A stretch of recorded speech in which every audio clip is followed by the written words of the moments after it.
ఈరోజు హుస్నాబాద్లో ఎల్లమ్మ చెరువు, హుస్నాబాద్ అంబేద్కర్ చౌరస్తా, మల్లెపూర్ మల్లె చెట్టు చౌరస్తా దగ్గర స్థానిక నాయకులందరితో కలిసి పాదయాత్ర ఇంటింటికి తిరిగినాం.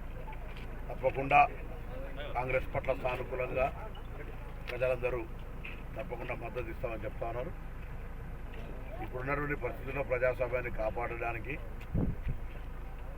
రాజ్యాంగాన్ని రక్షించుకోవడానికి, నియంతృత్వానికి వ్యతిరేకంగా ప్రజాస్వామ్యాన్ని జీవింపజేయాలనే ఆలోచనతో నడుస్తా ఉన్నాం. తర్వాత 10 సంవత్సరాల్లో భారతీయ జనతా పార్టీ 2 కోట్ల ఉద్యోగులు కానీ, 15 లక్షల రూపాయలు నగదు కానీ, రైతుల ఆదాయం రెట్టింపు కానీ, రైతులకు సంబంధించిన పెన్షన్ కానీ ఇవ్వకపోగా తెలంగాణ ఏర్పాటును అవమానపరిచింది.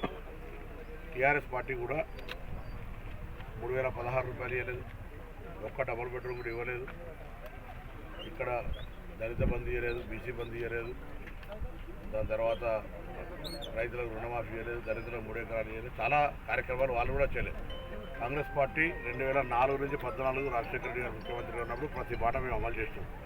ఉచిత కరెంటు కావచ్చు, ఫీజు రియంబర్స్మెంట్ కావచ్చు, ఆరోగ్యశ్రీ కావచ్చు, ఇట్లా అనేక రకాల కార్యక్రమాలు చేసినాం. ఇవాళ కూడా 2023 అధికారానికి వచ్చిన తర్వాత ఉచితంగా మహిళలకు బస్సు సౌకర్యం కావచ్చు, మళ్ళీ 500 రూపాయల సిలిండర్ కావచ్చు, 200 యూనిట్ల కరెంటు ఫ్రీ కావచ్చు, 10 లక్షల ఆరోగ్యశ్రీ కావచ్చు, రేపు పొద్దున కొత్త వాళ్ళకు పాత వాళ్ళకు అందరికీ కలిపి 4000 పెన్షన్ కావచ్చు, కొత్త రేషన్ కార్డులు కావచ్చు, రైతు రుణమాఫీ 2 లక్షలు కావచ్చు, 500 రూపాయల బోనస్ కావచ్చు, ఇవన్నీ కూడా ప్లస్ 3500 ఇళ్ళు నియోజకవర్గానికి శాంక్షన్ అయి ఉన్నాయి.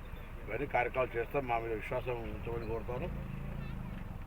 దున్నపోతుకు గడ్డేసి బర్రెకు పాల్గొడితే రావు. 5 సంవత్సరాల అధికారంలో ఉంటాం కాంగ్రెస్లో. తప్పకుండా మమ్మల్ని ఆశీర్వదించండి. మేము ప్రజలకు ఇచ్చిన మాట నిలబెట్టుకోవడం కాకుండా నేను ఈ హుస్నాబాద్ నియోజకవర్గానికి సంబంధించి ఒక మోడల్ కాన్స్టిట్యున్సీగా విద్య, వైద్య, ఉపాధి అవకాశాలు పెరిగే విధంగా అనేకమైనటువంటి వ్యవస్థలు తీసుకొచ్చే సంకల్పం ఉంది. గౌరవల్లి ప్రాజెక్టును కూడా పూర్తిగా పొలాలకు నీళ్ళు అందించేటువంటి ఆలోచన ఉంది. దాంతోపాటుగా టూరిజం కింద ఎల్లమ్మ చెరువు కావచ్చు, మహాగండి మహాసముద్రం గండి కావచ్చు, ఇవన్నీ కూడా టూరిజం క్లస్టర్ కింద చేసి డెవలప్మెంట్ చేస్తామని తప్పకుండా ఆశీర్వదించి, నన్ను గెలిపించి ఆశీర్వదించి ఇప్పుడు కూడా పార్లమెంట్ సభ్యుడు ఇస్తే నాకు మరింత శక్తి వచ్చి నియోజకవర్గాన్ని ఎక్కువ అభివృద్ధి చేయడానికి అవకాశం ఇవ్వకుండా ఆశీర్వదించాలని కోరుతాను.